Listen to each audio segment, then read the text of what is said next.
Hello, hello, hello. Welcome once again to Let's Talk Marriage.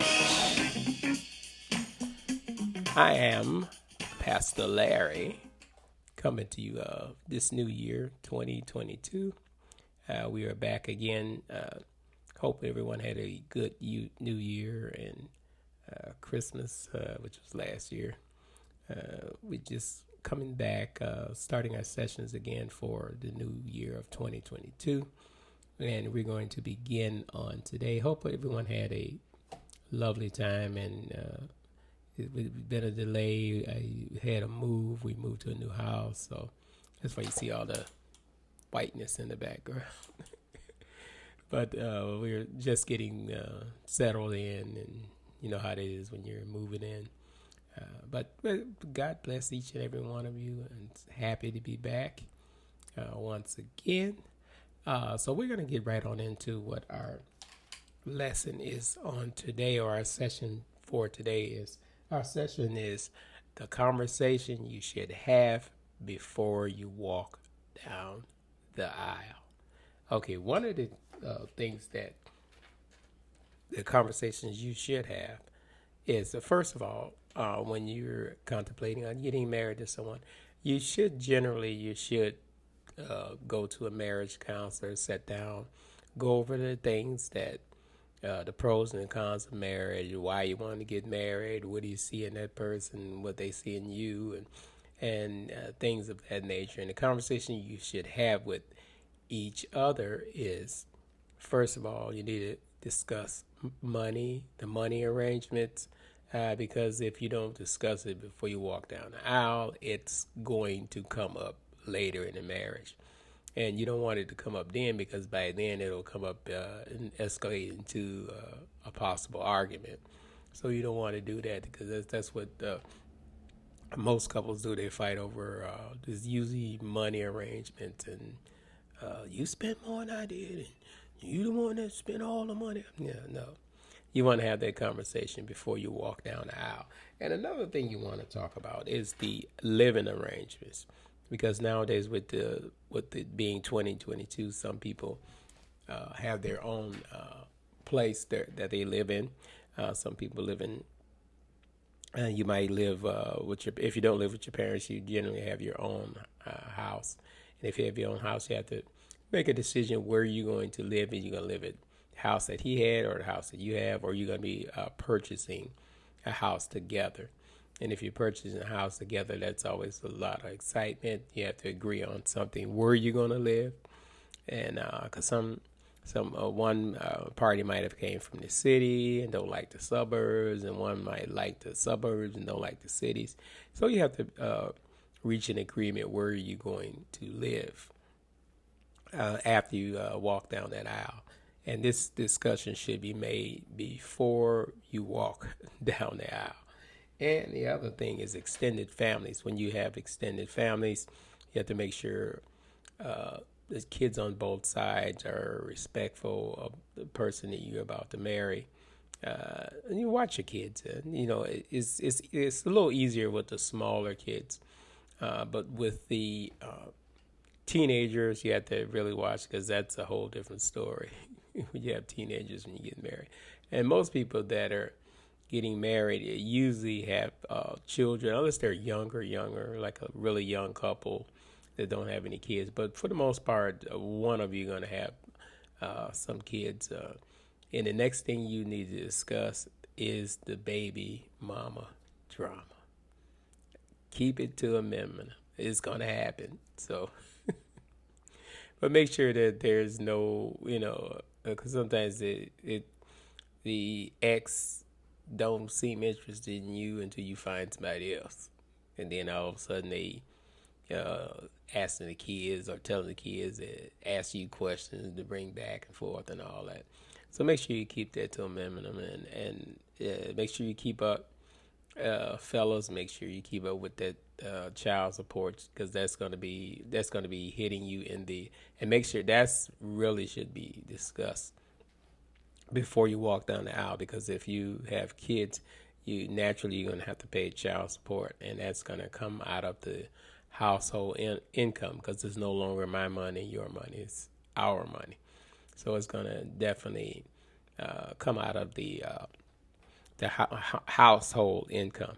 And I know when I first got married, my wife and I first got married, I had to pay child support for many years, and it did come out of our income. So make sure that that's discussed before you walk down the aisle, because you don't want any surprises where it comes up and all of a sudden you get this thing on your job, and then you got to tell the wife, and it's just that's a mess. So you want to make sure you avoid that.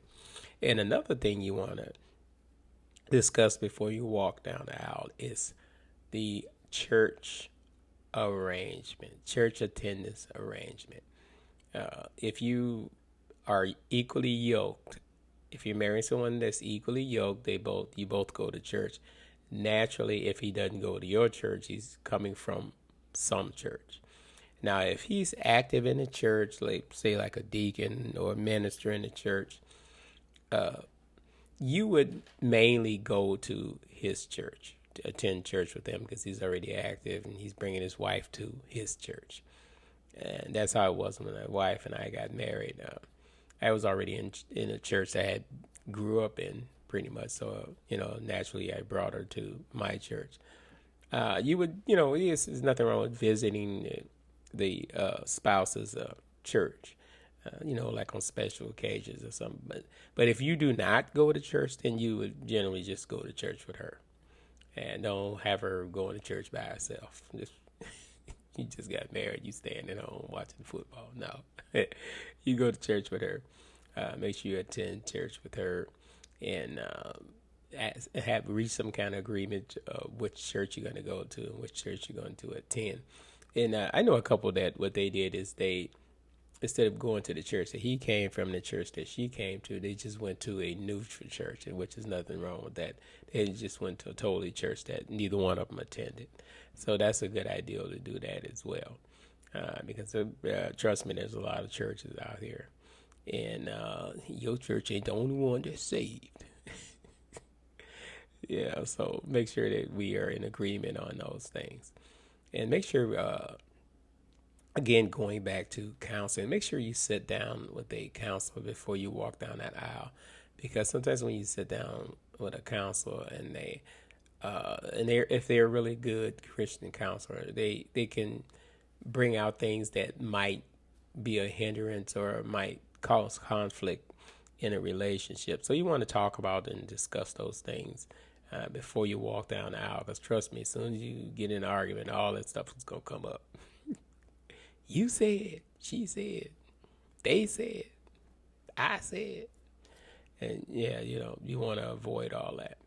And when you sit down with a counselor, they'll go over things, especially with the children. They'll go over the things with the children, how to get the children involved in the marriage, and how to earn the respect of the children. And make sure you, and fellows, once you walk down the aisle, yeah, I know some of them are used to folks doing everything for, but you can't do that anymore, because we live in a society where both parties work. So you don't expect your wife to come home and clean up behind you and all that. Make sure you help around the house, clean up, wash dishes, nothing wrong with that, do the laundry, and don't expect her to cook you a 7-course meal when she get off work. You both work.